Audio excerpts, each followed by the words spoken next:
బిడ్డలారా, మరి ఈ జూమ్ ద్వారా జరుగుతున్నటువంటి ఈ కార్యక్రమంలో కనెక్ట్ అయిన ప్రియులందరికీ కూడా ప్రభు యేసుక్రీస్తు వారి నామములో వందనాలు చెల్లిస్తున్నాను.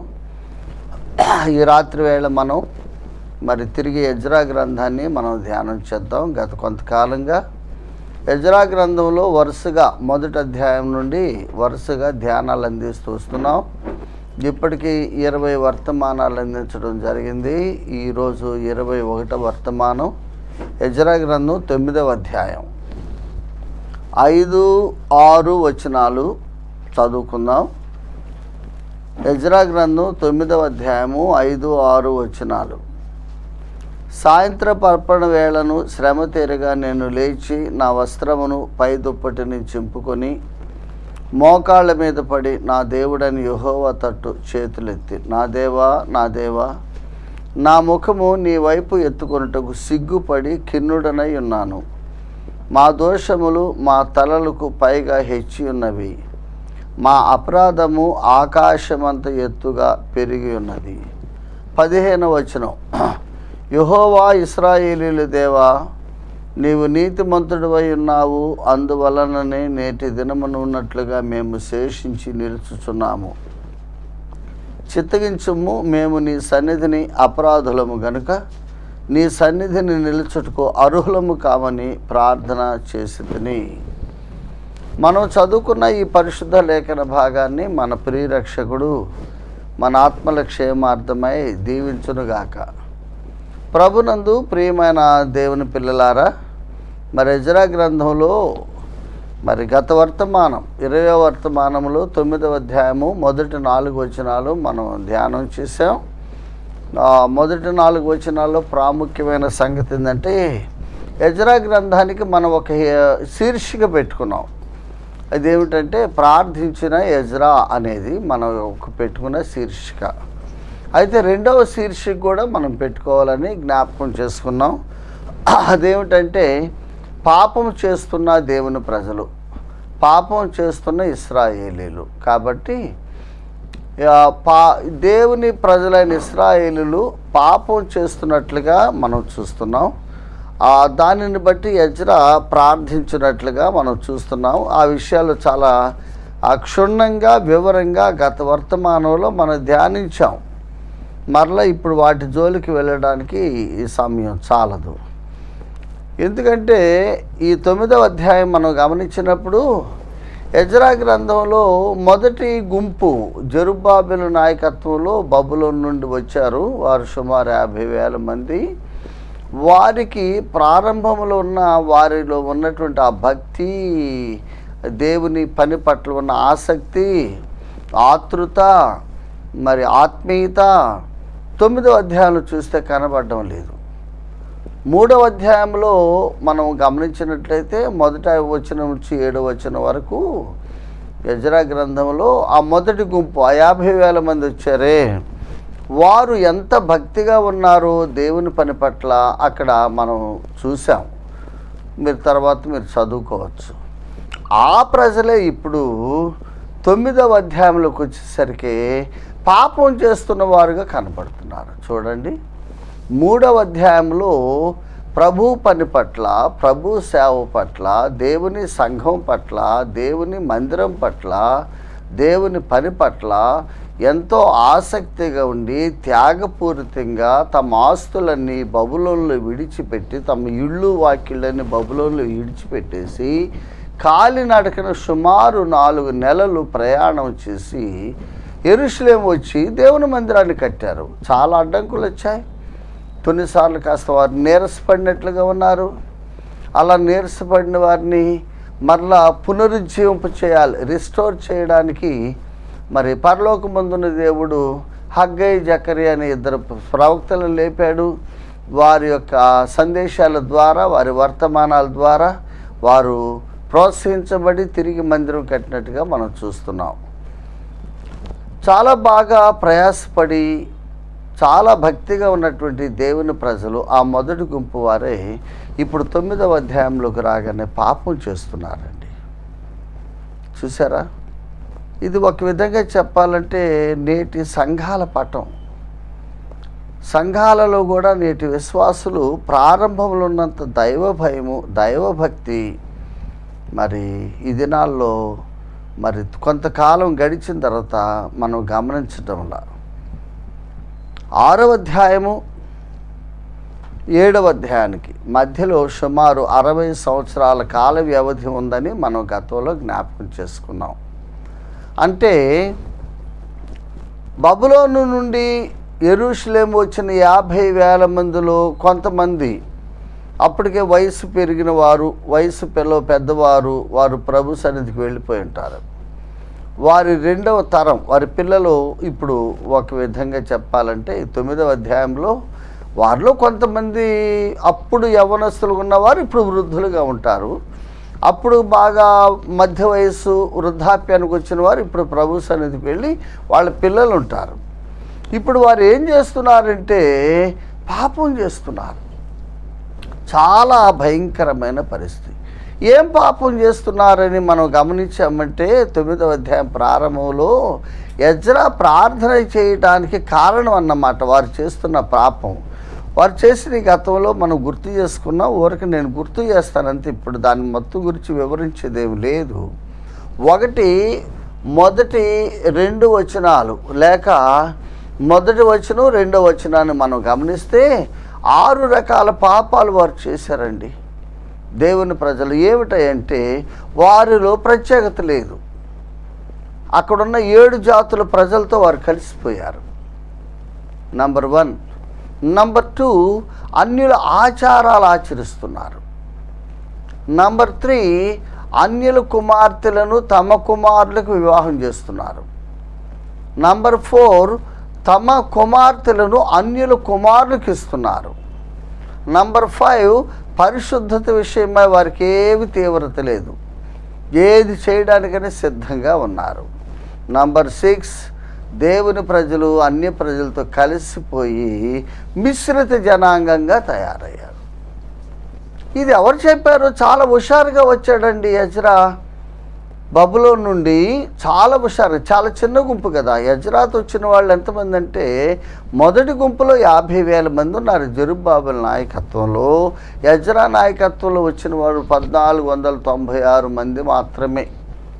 ఆ చిన్న గుంపుతోటి చాలా ఎక్కువ సొమ్ము, సుమారు 2 కోట్ల విలువైన సొమ్ము తీసుకొని ఎజ్రా ప్రయాసపడి ఎంతో సంతోషంగా దేవుని పని చేయాలని, మరి దేవుని మహిమ కొరకు యెరూషలేములో తను జీవించాలని, ప్రజలను ఆ విధంగా మళ్ళించాలని, యెరూషలేములోని దేవుని ప్రజల ద్వారా ప్రభుకు మహిమ రావాలని తను ఎంతో ఆనందంగా ఉత్సాహంగా మరి బబులోను నుండి వస్తే ఆయనకు వచ్చిన షాకింగ్ న్యూస్ అని మనం జ్ఞాపకం చేసుకున్నాం. ఎందుకంటే 3వ వచనంలో మనం చూస్తే విభ్రాంతి పడి అనే మాట చూస్తున్నాం. 4వ వచనంలో చూస్తే విభ్రాంతి పడి అనే మాట మనం చూస్తున్నాం. చూసారా?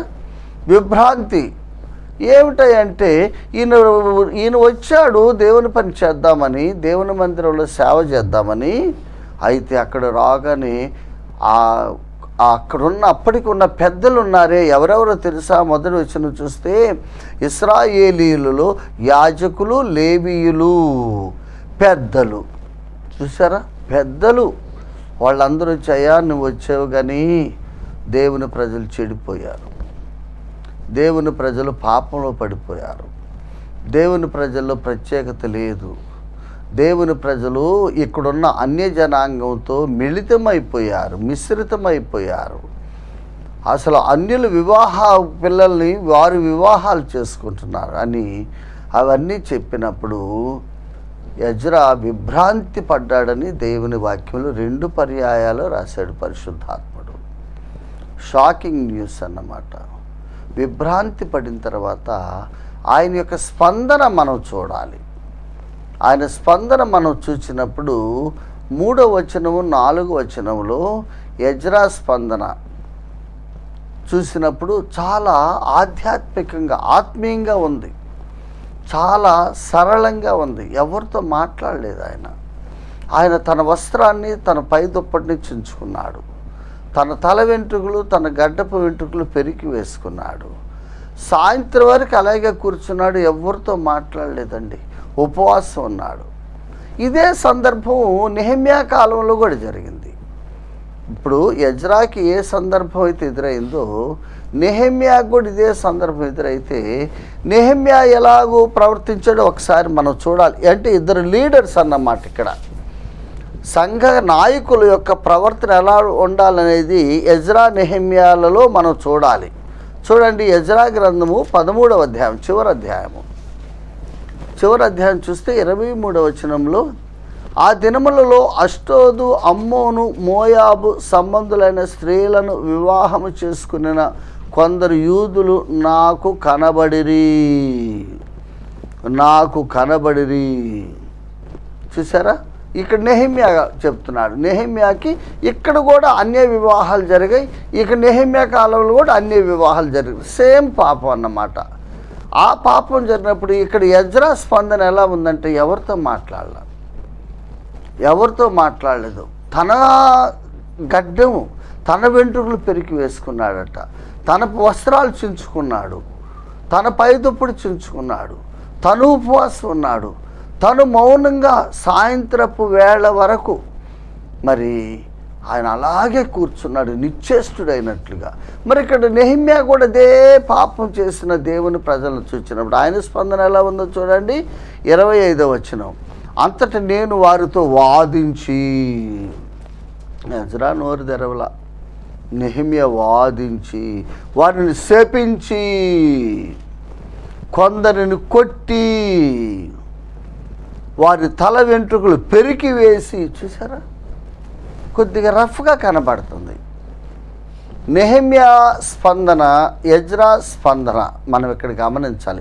ఒకే రకమైన పరిస్థితిని వాళ్ళిద్దరు ఎదుర్కొన్నారు. నెహెమ్యా గ్రంథంలో ఆయన నాయకుడుగా ఉన్నాడు, ఎజ్రా గ్రంథంలో ఈయన నాయకుడుగా ఉన్నాడు.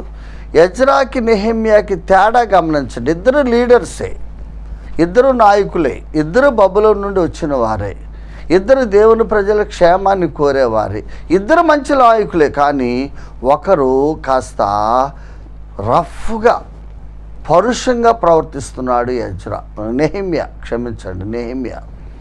వాడిని వాదించాడట, శపించాడట, కొట్టాడట, చూసారా, పెరికి వేసాడట. మరి ఎజ్రా అయితే మౌనంగా తనలో తనే చూడాలి. కొన్నిసార్లు స్థానిక సంఘాలలో మనం నాయకులుగా ఉన్నప్పుడు మన ప్రవర్తన, ఇటువంటి పరిస్థితులు ఈనాడు మన సంఘాల్లో కూడా ఎదుర్కొంటున్నామండి. నేను ముందుగానే చెప్పాను, ఇది ఆనాడు యెరూషలేము, ఎజ్రా కాలంలో కానీ నెహెమ్యా కాలంలో కానీ యెరూషలేములో ఏ పట్టం అవుతుందో ఈనాడు సంఘాలలో అదే పట్టం ఉంది కదా. ఈనాడు దేవుని పిల్లలమైన మనము యేసు ప్రభువుని నమ్ముకున్నామని చెప్పుకుంటూ, ఆయన పిల్లలమని చెప్పుకుంటూ, ఆయన సేవకులు అని చెప్పుకుంటూ అన్య వివాహాలు మనమే ప్రోత్సహిస్తున్నాము. గత వర్తమానంలో మనము తలపోసాం. ఈనాడు వివాహాల్లో లోకంలో మనం గమనించినప్పుడు లోకంలో రంగు ముఖ్యము, లోకంలో సొమ్ము ముఖ్యము, లోకంలో కులం ముఖ్యము. ఈనాడు కూడా దేవుని పిల్లల మధ్య కూడా రంగు ముఖ్యము, సొమ్ము ముఖ్యము, కులం ముఖ్యం. న్యాయం అండి. భక్తికి ఎంత ప్రాధాన్యత ఇవ్వడం వల్ల ఈనాడు దేవుని ప్రజలు కూడా అదే పాపం చేస్తున్నారండి. మరి విచిత్రం ఏమిటంటే అసలు ఇశ్రాయేలు ప్రజలు ఈ విషయాలు చదువుతున్నప్పుడు అసలు వారు బబులోను చెరకు ఎందుకు వెళ్ళారు? దేవుని ప్రజలు బబులోను చెరకు ఎందుకు వెళ్ళారు? ఏ పాపం చేసి వెళ్ళారో, వారు ఏ పాపాలు చేస్తున్నప్పుడు దేవుడు కోపించి నివారింప శక్యము కాకుండా ఆయన కోపము వారి మీదకు వచ్చిందని దినవృత్తాంతంలో 2వ అధ్యాయంలో 2వ గ్రంథము 36వ అధ్యాయంలో మనం చూస్తాం. నివారింప శక్యం కాకుండా అప్పుడు వారు చేసిన పాపాలు ఇప్పుడు చేస్తున్నారండి. చూసారా, వారు బబులోను చెరకు వెళ్ళడానికి ఏ పాపాలైతే చేశారో ఇప్పుడు బబులోను నుండి యెరూషలేము వచ్చి మందిరం కట్టిన తర్వాత కూడా మందిరం కట్టిన వాళ్ళే ఈ పాపం చేస్తున్నారు. ఈ 9వ అధ్యాయంలో ఉన్నవారు ఎవరు? మందిరం కట్టిన వాళ్ళు. ఎజ్రా నాయకత్వంలో వచ్చిన 1496 మంది కాదు. జెరుబ్బాబెలు నాయకత్వంలో వచ్చిన 50,000 మందిలో కొందరు వారు మందిర నిర్మాణంలో పాలిభాగస్తులు. వారు తమ సొమ్ము ఇచ్చారు, తమ కష్టపడ్డారు, తమ ప్రయాసపడ్డారు, తమ చెమట కార్చారు. మందిర నిర్మాణంలో తమ్మును తాము అప్పగించుకున్నారు, సమర్పించుకొని ఎంతో త్యాగంతో మందిరం కట్టారు. మరలా అదే వ్యక్తులు పాపం చేస్తున్నారు. ఈనాడు ప్రియమైన దేవుని పిల్లలారా, దేవుని సంఘాలలో, మన స్థానిక సంఘాలు ఈ పాపాలు లేవా? అన్య స్త్రీలను మన బిడ్డలకు మన వివాహాలు చేయడం లేదా? అన్య స్త్రీలు అంటే ఒకటేనండి, యేసు ప్రభువు నమ్మని వారిని మన బిడ్డలకు వివాహం చేయవచ్చునా? సొమ్ము కోసం మన వివాహాలు చేయవచ్చునా? రంగు కోసం, కులం కోసం మన వివాహాలు చేయవచ్చునా? ఎందుకు పరలోకమందున్న దేవుడు ఈ గ్రంథాన్ని వ్రాయించి పెట్టాడంటే మన మేలు కొరకు, మన హెచ్చరిక కొరకు, మన దిద్దుబాటు కొరకు. ప్రియమైన దేవుని పిల్లలారా, నాడు దేవుని ప్రజలు ఏ పాపం చేసి, ఏ పాపాలు చేసి బబులోను చెరకు వాళ్ళు కొనిపోబడ్డారో, ఇప్పుడు బబులోను చెర నుండి యెరూషలేము వచ్చిన ప్రారంభంలో బాగున్నారు, కానీ తర్వాత అదే పాపాలు చేస్తున్నారండి. ఇది ఒక విధంగా చెప్పాలంటే మన సహవాసంలో కూడా ప్రారంభ దినాలలో ఉన్న ప్రత్యేకత, ప్రారంభ దినాలలో ఉన్న పరిశుద్ధత, ప్రారంభ దినాలలో ఉన్న పవిత్రత, ప్రారంభ దినాలలో ఉన్న స్వచ్ఛత ఇప్పుడుందా? ఏముందిలే బ్రదర్, అన్నీ పట్టించుకుంటే కష్టం అండి అంటున్నారండి. ఇప్పుడు సర్దుబాటు విశ్వాసులు అయిపోయారు, అన్నీ పట్టించుకోకూడదు బ్రదర్ అంటున్నారండి. ప్రారంభ దినాల్లో మన పితరులు అలా లేరు. మన పితరులు దేవుని వాక్యానికి, వాక్య క్రమానికి ప్రాధాన్యత ఇచ్చారు. వారెన్నడూ కూడా పోనీలే, దాందేముందులే, చూద్దాములే, అవన్నీ పట్టించుకోకూడదులనే భాష వారి నోట రాలేదు. దేవుని వాక్యం ఏం చెప్పింది దాన్నే వారు కట్టుబడ్డట్టుగా మనం చూడగలం. కాబట్టి ప్రియమైన దేవుని పిల్లలారా, దేవుని ప్రజల ఇశ్రాయేలులు ఆ పాపాన్ని చేస్తున్నారు. అది చూసినప్పుడు ఒక నాయకుడిగా ఎజ్రా ఎంత మరి ఆధ్యాత్మికంగా తన ప్రవర్తన ఉందో మనం గమనించినప్పుడు, నెహెమ్యాలాగా మనం ప్రవర్తించుకుంటుంటే మంచిది. నెహెమ్యాని తప్పు పట్టాలనే కాదు నా ఆలోచన, కానీ నెహెమ్యా చేసినట్లుగా మనం చేయకుండా ఉండడం కొంతవరకు మేలు. నెహెమ్యా ఏం చేశాడండి?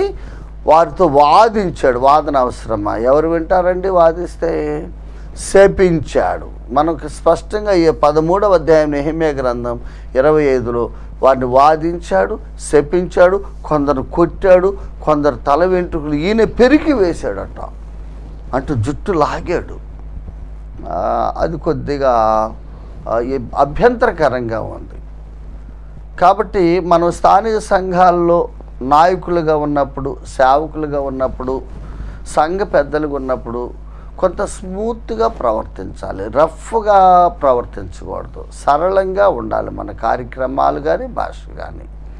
మా పరుషమైన పదజాలం, మరి పౌరుషంగా ప్రవర్తించడం అదంతా క్షేమం కాదు.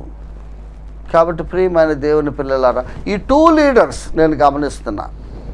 నేను చెప్పదలుచుకుంది ఏంటంటే, స్థానిక సంఘాలలో ఎజ్రా వంటి నాయకులు ఉండాలా, లేక నెహెమ్యా వంటి నాయకులు ఉండాలి. కొన్ని సందర్భాల్లో నెహెమ్యా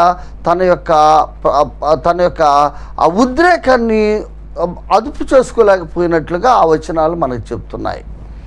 మరి ఎజ్రా కూడా మనిషే, కానీ తన ఉద్రేకాన్ని అదుపు చేసుకున్నాడు. కాబట్టి నాయకులుగా ఉండేవాడు కొన్నిసార్లు ప్రభువుకి ఇష్టం లేని కార్యాలు స్థానిక సంఘంలో జరుగుతాయి, తప్పదు.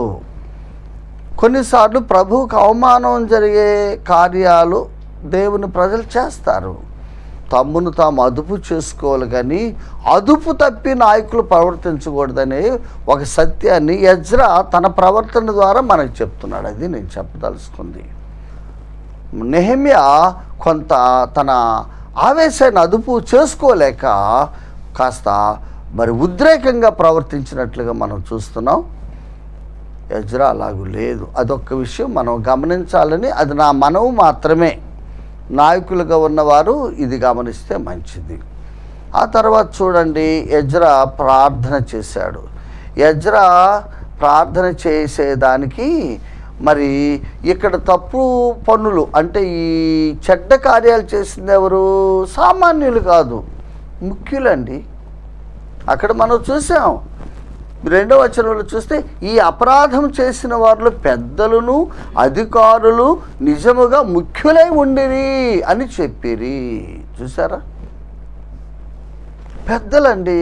అంటే సంఘంలో మిగిలిన సామాన్య విశ్వాసులకి మాదిరిగా ఉండవలసిన నాయకులే ఈ తప్పుడు పనులు చేస్తే ప్రజలు సరైన మార్గంలో ఉంటారండి? గమనించాలి.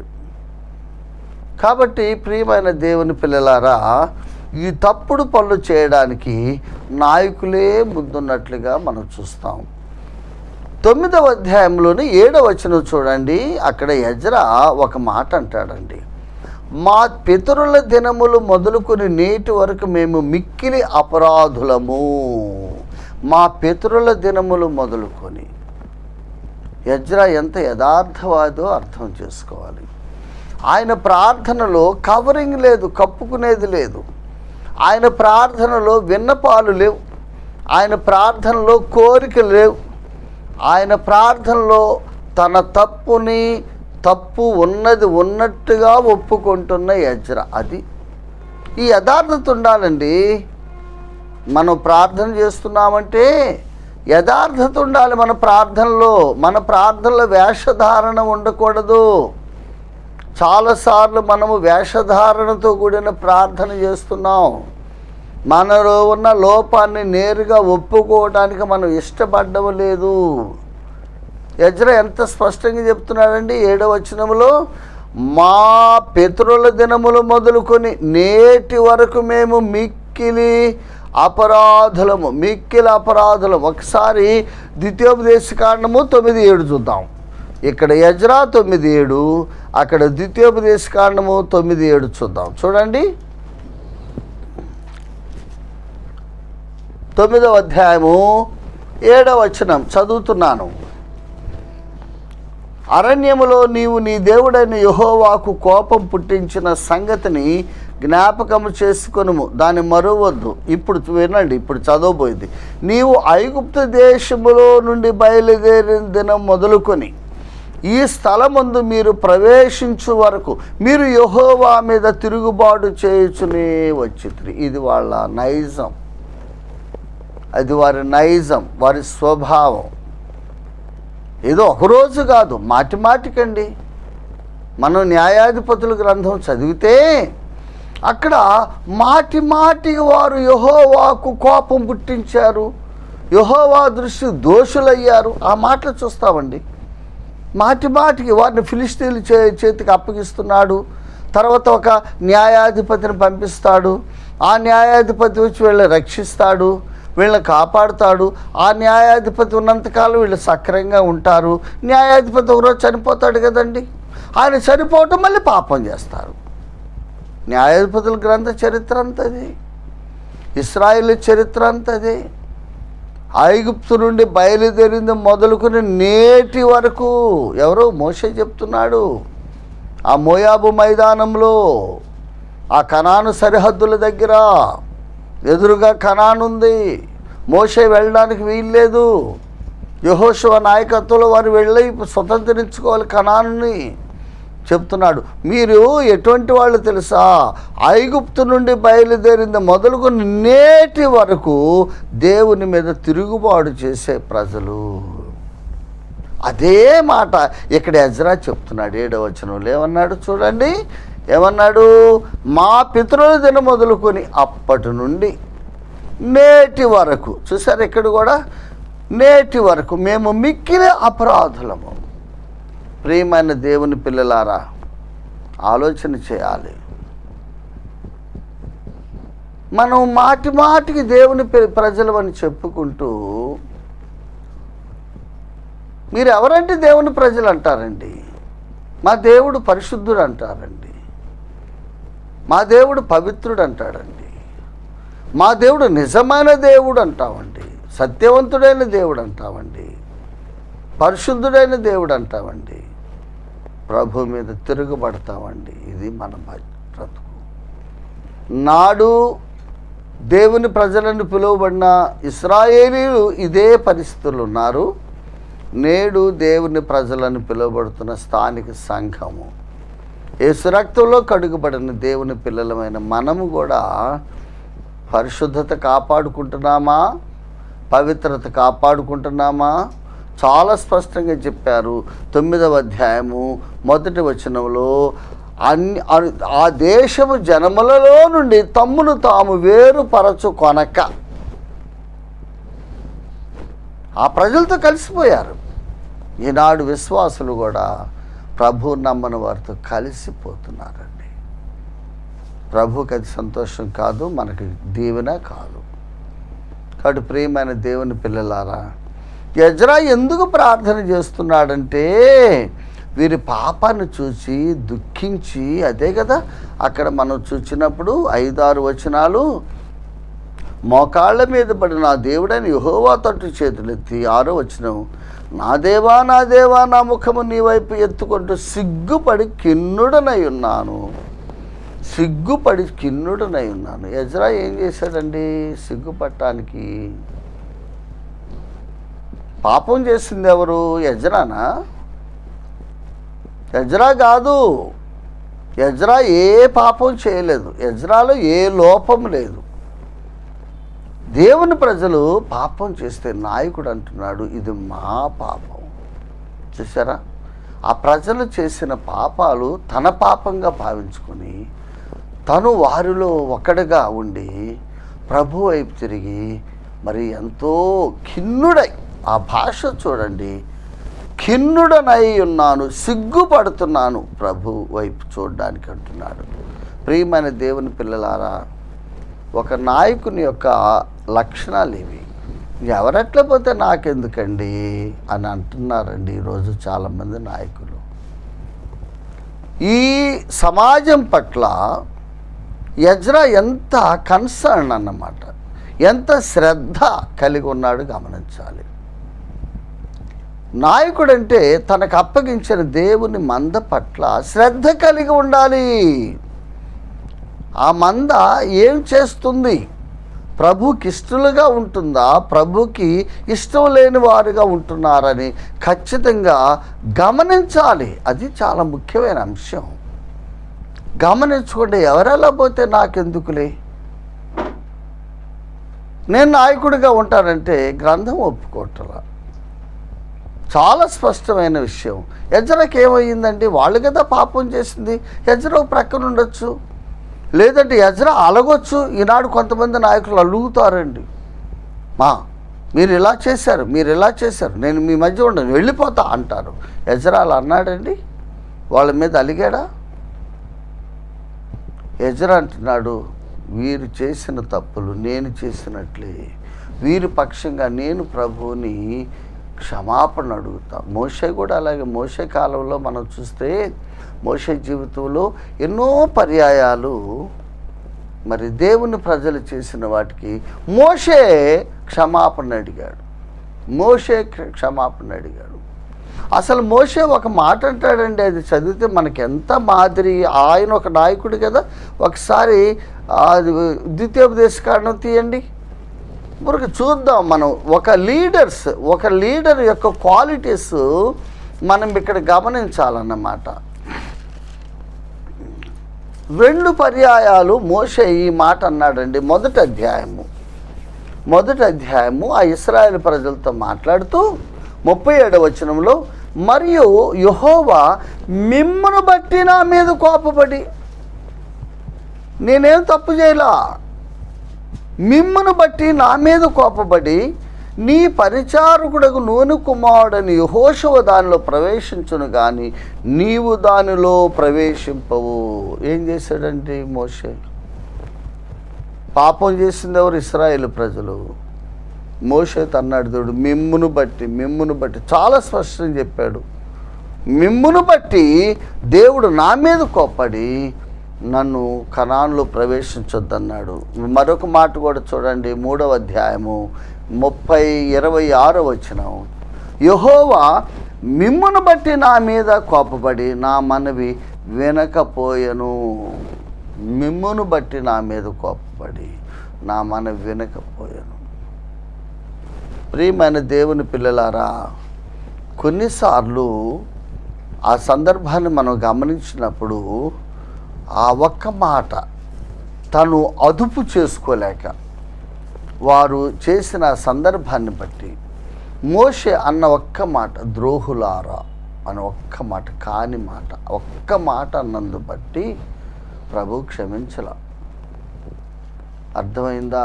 కాబట్టి ప్రియమైన దేవుని పిల్లలారా, స్థానిక సంఘాలలో నాయకులుగా ఉన్నవారు సాధ్యమైనంత వరకు తమ యొక్క ఉద్రేకాలు స్వాధీనం చేసుకోవాలి, కంట్రోల్ చేసుకోవాలి. అంతే. కంట్రోల్ చేసుకోకపోతే కొన్నిసార్లు మనము రికవరీ చేసుకోలేనంత నష్టం మనం అనుభవించాల్సి వస్తుంది. అది గమనించాలి.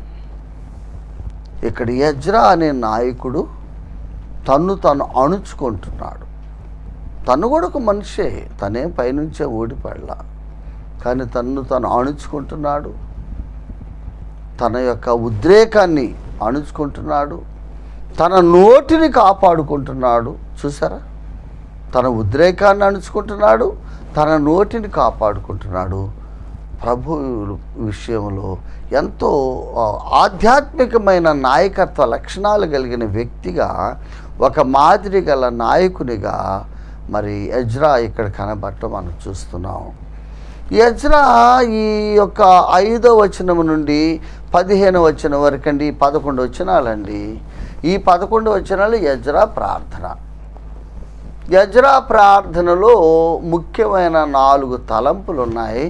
ఆ 4 తలంపులు మనం ఆలోచించేద్దాం. ఒక లీడర్, ఒక నాయకుడు ఎలా ప్రార్థన చేయాలో ఎజ్రా ఇక్కడ మనతో మాట్లాడుతున్నాడు. అది మనం గమనించాలి. చూడండి, ఎజ్రా ప్రార్థనలో మొట్టమొదట ఈ ప్రజలు ఏ పాపం చేశారో, ఏ తప్పులు చేశారో అది తన తప్పుగా ఒప్పుకుంటున్నాడండి. వారు చేశారు ప్రభువా, వారు చేశారు ప్రభువా, వారు చేశారు అసలు ఆ భాషే లేదండి.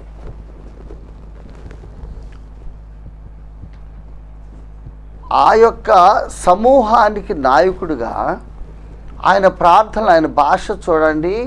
చూద్దాం 6వ వచనం చూడండి.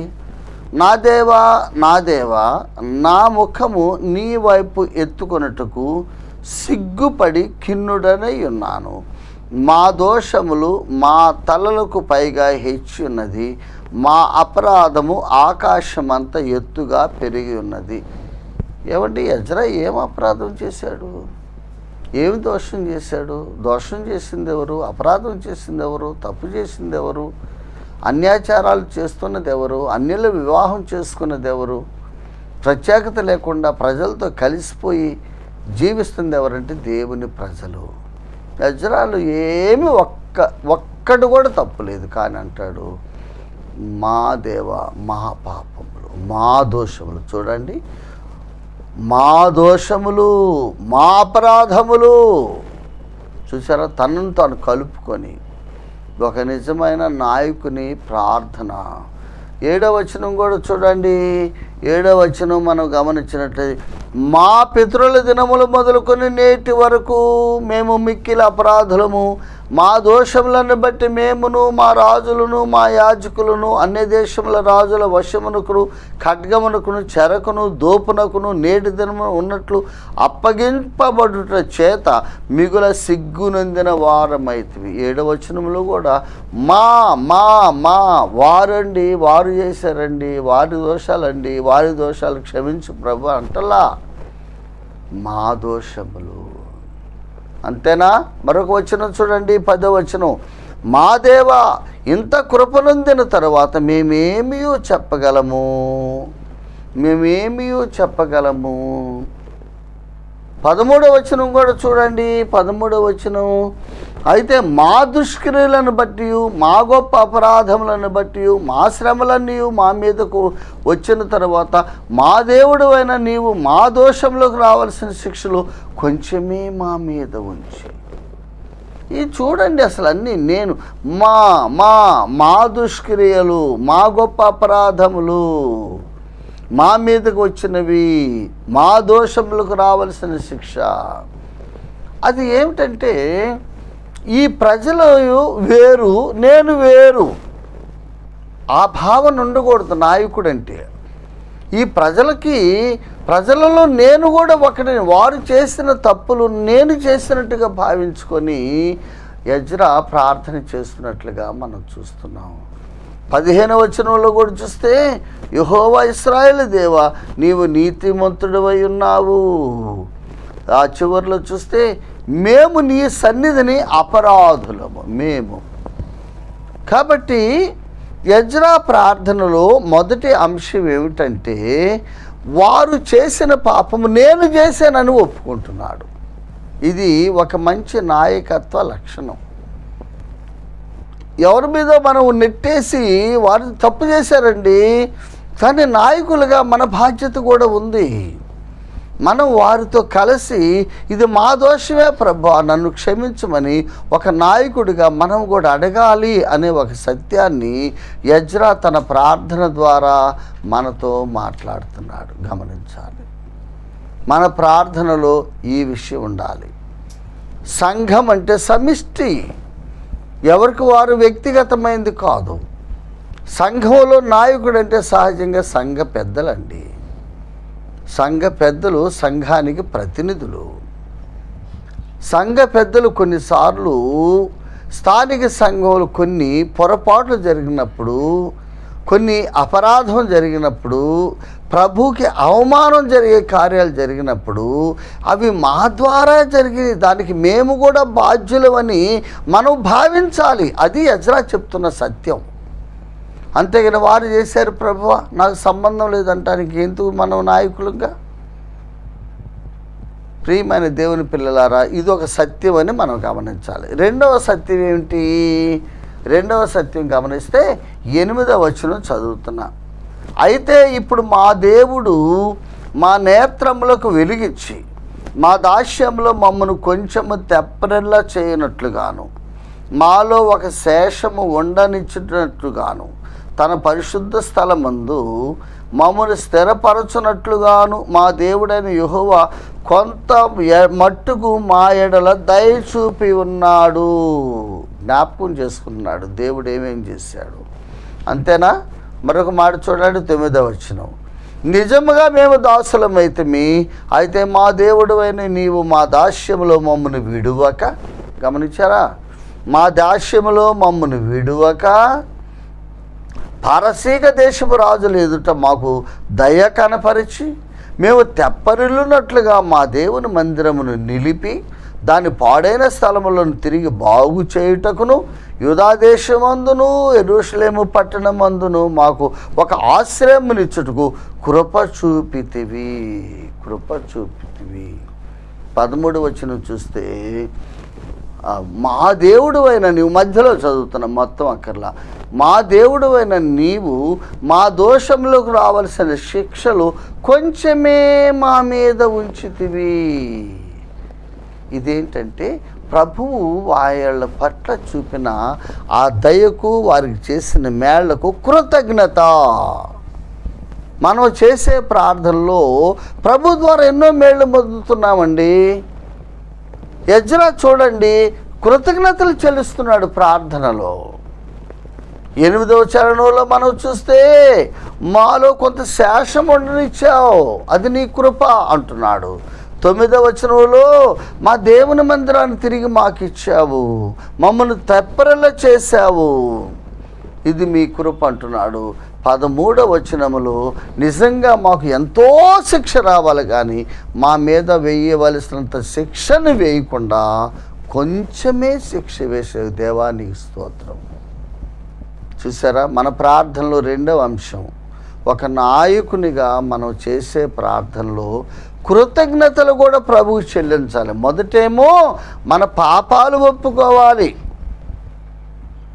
మనం ఏ స్థానిక సంఘానికి చెంది ఉన్నామో ఆ స్థానిక సంఘములో ఎవరైనా ఒక పొరపాటు చేస్తే అది మనం చేసినట్లుగా భావించి ప్రభు సన్నిధిలో ఒప్పుకోవాలి అని ఎజ్రా తన మాటల ద్వారా మనకు నేర్పుతున్నాడు.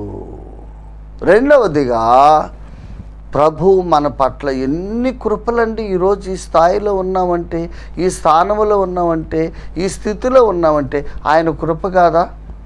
యథార్థంగా మనము ఆయన కృపకు పాత్రులు కావడానికి తగిన జీవితం మనలో ఉందంటే లేదు అని ఒప్పుకోవాలి. ఎన్నో విషయాల్లో మనం తప్పిపోతున్నాం, ఎన్నో విషయాల్లో మనం బలహీనలు అవుతున్నాము, ఎన్నో విషయాలు ఆయనకు అవమానం తెస్తున్నాము, ఎన్నో విషయాల్లో మనము ఆయన పట్ల కృతజ్ఞత లేకుండా మనం ప్రవర్తించిన ఆ ప్రభు మనల్ని మర్చిపోవాలా, మనల్ని విడిచిపెట్టాల. మనకు మేలు కలుగుటకై సమస్తమును సమకూర్చి ప్రభు జరిగిస్తున్నాడు. కాబట్టి ఆ ప్రియ ప్రభుకి కృతజ్ఞతలు చెల్లించాలి మన ప్రార్థనా జీవితంలో. ఓకేనా? మూడవది, ఎజ్రా ప్రార్థనలో మూడవ అంశం 10వ వచనం చూసినట్లయితే, దేవా, మా దేవా, ఇంత కృపనొందిన తర్వాత మేమేమీ చెప్పగలం? నిజముగా ప్రవక్తలైన నీ దాసుల ద్వారా నీవిచ్చిన ఆజ్ఞలను మేము అనుసరింపకపోతిమి కదా. ఆయన ఆజ్ఞలు జ్ఞాపకం చేసుకుంటున్నాడు. 11వ వచనం కూడా చూడండి. 11వ వచనం, వారు మీరు స్వతంత్రించుకొనబో దేశము దాని నివాసుల అపిత్రత చేతను వారు చేయు అసహ్యమైన వాటి చేతను అపిత్రమాయను, వారు జరిగించిన అసహ్యమైన వాటి చేత ఆ దేశము నలుదిక్కుల నిండినదాయను. కాబట్టి మీరు మీ కుమార్తెలను వారి కుమారులకు ఈయకుడి, వారి కుమార్తెలను మీ కుమారుల కొరకు పుచ్చుకొనకుడి, మరియు వారికి క్షేమ భాగ్యములు కలుగవలనని మీరు ఎన్నటికీ కోరకపోతే మీరు బలముగా ఉంటారు, ఆ దేశం యొక్క సుఖమును అనుభవిస్తారు, మీ పిల్లలకు నిత్య స్వాస్థ్యము దాన్ని అప్పగిస్తారు. ఇది దేవుని ఆజ్ఞ. దేవుని ఆజ్ఞలు మనం గమనించాలి. ఇప్పుడు నేను చదివిన ఈ విషయాలు మనం తెలుసుకోవాలంటే మరలా వెనక్కి వెళ్ళే అవకాశం లేదు. కానీ ద్వితీయోపదేశ కాండము 7వ అధ్యాయము మొదటి 4 వచనాల్లో ఈ విషయాలు రాయబడి ఉన్నాయి. అంటే దేవుడైన యెహోవా ముందుగానే చెప్పాడు. చెప్పకుండా వీరి మీద శిక్ష విధించడంలా, నువ్వు చెప్పలేదు కదయ్యా మాకు వాళ్ళ పిల్లల్ని చేసుకోకూడదని అన్నాడా? అసలు చెప్పని కాలంలోనే వారి పిల్లల్ని చేసుకోలేదండి. వీళ్ళ పితృడైన అబ్రహాం కాలంలో ధర్మశాస్త్రం లేదు కదా, ద్వితీయోపదేశకాండం లేదు అబ్రహాం కాలంలో. మరి అబ్రహాము తన ఏకకుమారుడైన ఇస్సాకు పెళ్లి చేయాలంటే ఇంటి పెద్ద దాసుని పిలిచి అన్నాడు, ఈ కనానీయులలో ఒకతిని నా కుమారునికి పెండ్లి చేయక అని అన్నాడు. చూసారా? ఈ కనానీయులు వాళ్ళు అందమైన వాళ్ళే. వాళ్ళు ఏం తప్పు చేశారండి? వాళ్ళు కూడా మనుషులే కదా. వారు చక్కగా ఉన్నారు, చక్కని ఆడపిల్లలు, అందమైన వారు, చాలా సౌందర్యవంతులు. కానీ అబ్రహాం అన్నాడు, వీరు అన్యులు, వీరు దేవుని ప్రజలు కాదు, వీరు నా గుడారములో ప్రవేశించడానికి వీలు లేదని. అబ్రహాము కాలములంటే ధర్మశాస్త్రము దేవుడు చెప్పని కాలంలోనే ఆయన అనుసరించాడు. ఇప్పుడు దేవుడు ద్వితీయోపదేశకాండం 7వ అధ్యాయంలో చెప్పాడుగా, వాళ్ళ పిల్లల్ని మీరు చేసుకోవద్దయ్యా, మీ అబ్బాయిలకు వాళ్ళ పిల్లల్ని చేసుకోవద్దు, మీ అమ్మాయిలకి వాళ్ళ అబ్బాయిలు చేసుకోవద్దు, వాళ్ళతో ఏమందొద్దు, అసలు వాళ్ళ క్షేమాన్ని మీరు కోరొద్దని చెప్పాడు చాలా స్పష్టంగా. అంటే ఈ ఆజ్ఞలన్నీ జ్ఞాపకం చేసుకొని, ప్రభువా నువ్వు ఎంత స్పష్టంగా చెప్పినా మేము తప్పిపోయాము, నన్ను క్షమించు. ఇది ఎవరు ప్రార్థన? ఎజ్రా ప్రార్థన. ఇది ఎవరు ప్రార్థన అంటే ఒక సామాన్యుడు కాదు, ఒక నాయకుడు చేయాల్సిన ప్రార్థన. నాయకుడి ప్రార్థనలు ఈ అంశాలు ఉండాలండి. అంటే వాక్యం ఎరిగిన వాడై ఉండాలి నాయకుడు. అది వాక్యం తెలియకుండా, ఏమి తెలియకుండా, అప్పుడు కొత్తగా నమ్మినవాడు లేక నాయకత్వాన్ని కోరుకున్నవాడు నాయకుడిగా ఉంటే సంఘాలు పాడైపోతాయి. వాక్యం ఎరిగి ఉండాలి. నాయకుడు అంటే ఏమనుకున్నారు? అదేం కర్రపెత్తనం కాదు, వాక్యం ఎరిగి ఉండాలండి. వాక్యం ఎరిగి ఉండాలి. 4వది ఎజ్రా ప్రార్థనలో మరొక అంశం ఏమిటంటే 15వ వచనంలో చూడండి, యెహోవా ఇశ్రాయేలు దేవా, నీవు నీతిమంతుడవై ఉన్నావు, అందువలన నేటి దినమునున్నట్లుగా మేము శేషించి నిలుచుచున్నాము. చిత్తగించుము, మేము నీ సన్నిధిని అపరాధులము గనుక నీ సన్నిధిని నిలుచుటకు అర్హులము కాము. నీ కృప మాకు కావాలి. చూసారా, నీ కృప మాకు కావాలి. ఒక నాయకుడు ఎటువంటి ప్రార్థన చేస్తున్నాడో మనం గమనించాలి. నిజంగా ఎజ్రా ఏ తప్పు చేయలేదు కదండి, ఎజ్రాలో ఏ లోపం లేదు. కానీ ఎజ్రా ఎంతగా దుఃఖించి, ఎంత మాదిరి నాయకుని లక్షణాలు ఎజ్రా కలిగి ఉన్నాడో మనకు తెలియచేస్తున్నాడు. నిజంగా నెహెమ్యా ఏ విధంగా కోప్పడ్డాడు, నెహెమ్యా ఎంత గట్టిగా ప్రవర్తించాడు, అలాగే ప్రవర్తించాలి ఎజ్రా కూడా. ఎందుకంటే అదే పాపం ఇక్కడ ఎజ్రా కాలంలో కూడా దేవుని ప్రజలు చేస్తే ఎజ్రా నోరు తెరిచాడు. ఎక్కడ? దేవుని సన్నిధిలో. ప్రజల దగ్గర నోరు తెరిచి వాళ్ళతో పెద్ద పెద్ద రంకిలేసి గొడవపడి అరిసి, మీరు అలాంటి వాళ్ళు, వీలాంటి వాళ్ళు, మీరు అలా చేశారు, ఇలా చేశారు, మీరు చెడిపోయిన వాళ్ళు ఏమని అన్నాడండి? ఆ మాటలు అన్నాడు ఎవరు? నెహెమ్యా అన్నాడు, ఎజ్రా అనలేదు. చూసారా, కొన్నిసార్లు నాయకులుగా మనం తొందర పడకూడదని ఎజ్రా చెప్తున్నాడు. అదే సమయంలో తనకు అప్పగించిన మంద, ఇప్పుడు ఆ మంద ఎవరు అంటే ఎజ్రా నాయకుడు అండి. ఎజ్రా నాయకుడు. ఎజ్రా రాజు చేత పంపబడ్డాడని అంతకుముందు అధ్యాయంలో మనం చూసాము. కట్టబడిన మందిరంలో సేవ చేయడానికి పంపబడిన శాస్త్రి.